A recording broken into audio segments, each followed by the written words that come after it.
All right, my name is Talent Holloway. I'm a bilateral, AK. Um, I had arthrogryposis when I was born, so it's like a joint condition. So mine affected me in my knees and my ankles. So I had no movement in either. So for 14 years of my life, I was walking with crutches and I had braces, and it wasn't a great system.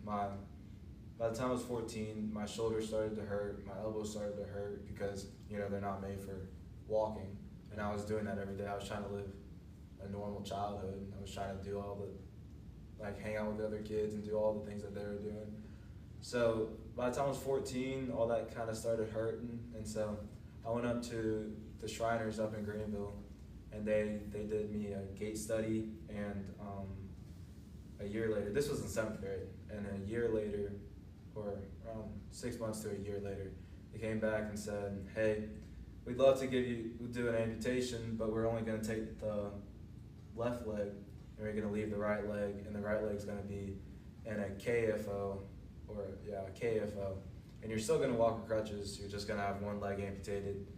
So I was like, and they said if you could function with that and walk with that, then we come back a year or two later and amputate that leg before you're aged out from the Shriners. I was like, I don't really want to do that just to go back to how it was, so you might as well just take them both. So they said, okay, give us a second. So they came back a year later, and that was when I was in 8th grade. They said, yeah, you'd be a great candidate for that. I was like one of their first patients doing a bilateral through the knee amputation, I think. So it was kind of new to them, but I had a great doctor, great everything. So we did that summer of the 8th grade year. So freshman year, I took off. I did online school to rehab. And I spent like 6 weeks recovering, no infections, everything went smoothly. Okay. And then I spent 3 to 4 months in stubbies, which are, y'all know what stubbies are, but they're like these short little things that, it's like a plate that just comes down to your knee. Well, it's like replaces your knee. So you get your balance, your center of mass and everything.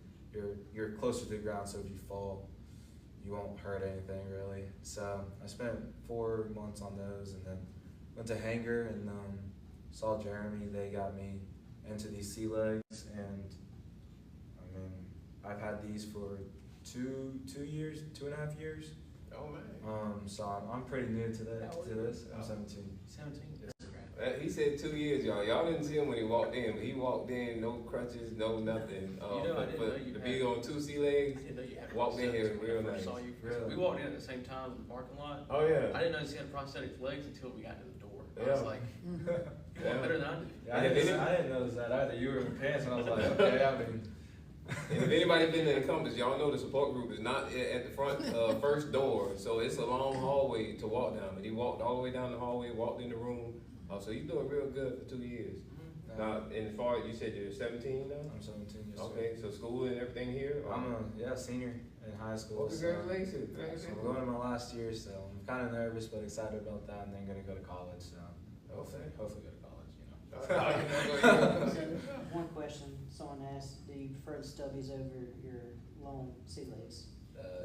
No, I don't. I like to live. I live my life as I would with 2 legs. With stubbies, it's good for people starting off, but as soon as you get your sea legs, I recommend just hopping straight into them and never going back to your stubbies. But a lot of people I know, Limb Loss Boss, he's on TikTok. Yeah. He goes back to his stubbies. He works and all that stuff in his stubbies. That's great for him. We actually talked before the amputation and everything. He was, he was reached out to him. yeah. He's a really cool guy. So he does all that stuff, but he's also older. So at the end of the day, if he wants to spend time with his kids, he goes down to short and at their level. But most of the time, he's on his legs, and I'm always on my sea legs. I don't have stubbies that fit. They're probably under my bed somewhere.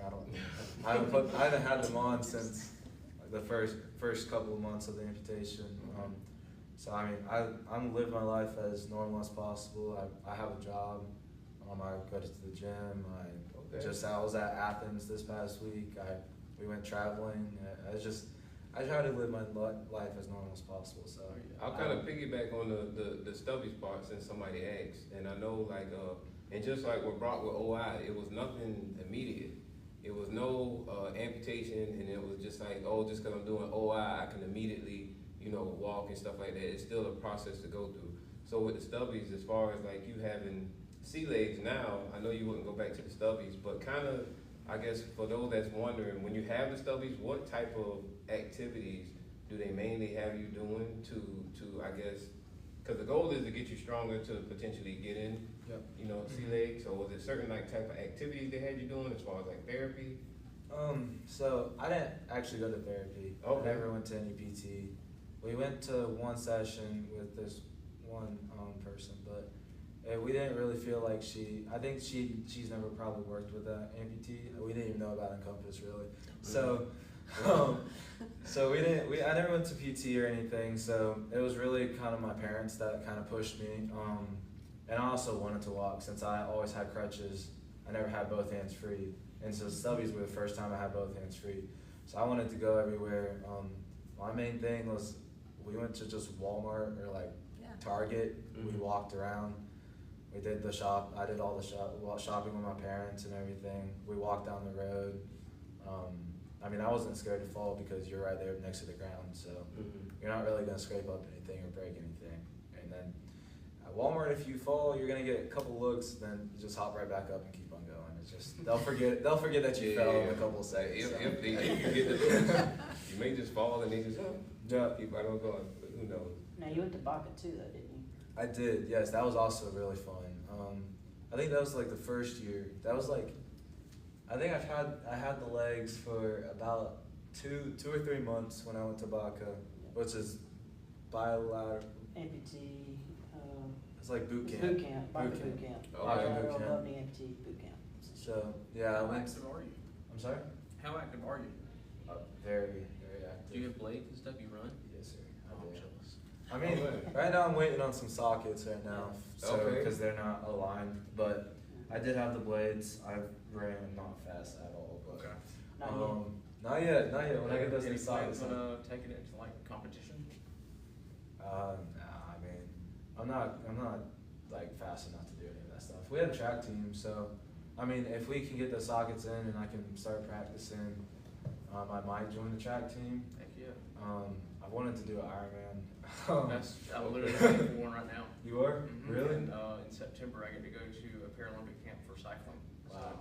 yeah, that kind of happened in the last 3 months. Yeah, so Yeah, that's really fun. I was just started thinking about doing an Ironman. I saw this one guy on they do sprints here in Instagram. Savannah. Yeah, really? Mhm. They do half marathon or Ironmans here in Savannah. I didn't do that. I Yeah, want look to do up El something. Scottsdale Park. It's every May.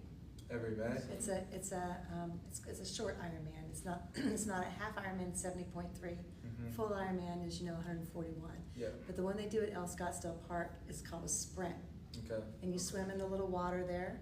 It was low this year because the water level was That's low. right. But if you don't want to swim or you can't swim, you can run twice. So you can Okay. run, then bike, then run again, Yeah. or you swim, bike, run, which is the triathlon. Okay. Yeah. You should do it. I mean, I would love to. You I just need to do it. Yeah, I need there's a bike. people out there. I've never biked before in my life, so I don't know how that's gonna go. But I swim and all that stuff. But yeah, I was thinking about doing that. But Next May, That'd be awesome. put it on your calendar. I will. El Scottsdale, yeah, it's called Ride on Ryan, Ride on ride. because Ryan has passed away, but his sister, I'm very good friends with her. She Okay. does it as a charity, and all the money she gives to the YMCA programs. That's But awesome. it's called Ride on Ryan, Ride on Okay. ride. and he Yes, was a ma'am. triathlete trainer. I'll put that on my calendar for sure. Yeah. Yeah. That's I'll all ride right. with you. You should do it. We might. You We should do should. You lose them running Team the up. leg. Team up. Well, man, we appreciate you, Talent, for the Talent was doing the Amputee Spotlight, so thank you, sir, for Yeah, that. very good. It sounds like with all the stuff he's doing, he's gonna be back as a speaker one day. We just said, oh, and we got some more questions? Yeah, we got 2 questions. Okay. Someone asked. I went to the school when I was in 6th grade to 8th grade, so I had my legs and I was walking on crutches. And I go to a very small school. We have 14 people graduating from our class, so Okay. we're very close. I'm very close with all of them, so they kind of they didn't know, but like they were kind of normalized to like the crutches and the braces and all that stuff. Like I was different, I guess. Mhm. I mean, they didn't really make me feel like that. But so when I came back, I was more nervous about coming back. I was really nervous about coming back, but they didn't even say really anything about it. They kind of just welcomed me back, and I was grateful for that. So, I mean, I wasn't gonna get offended if they asked me questions. I mean, I'm like this, man. I'm chill about it. It's like, yeah. Next one, again, how did limb loss affect your mental and confidence? Well, for me, I gained confidence from it because I had crutches. I was like 5 feet tall. My legs were bent. Like my legs were like that basically. Had braces, had crutches, all that stuff. So, I mean, having this now, I'm 5'11". I'm walking normally, I guess. I mean, I have a pretty good gait, I guess. So, I mean. Yeah. It's really good. Yeah. So it's really boosted my confidence and boosted my mental health. I mean, I wasn't in a bad place before this. I was, living life, and I'm still living life. So nothing's really changed in that aspect. Okay. Anybody else? That's it so far. Okay. Well, again, hey, we appreciate everybody checking in for the support group. We thank Tyler.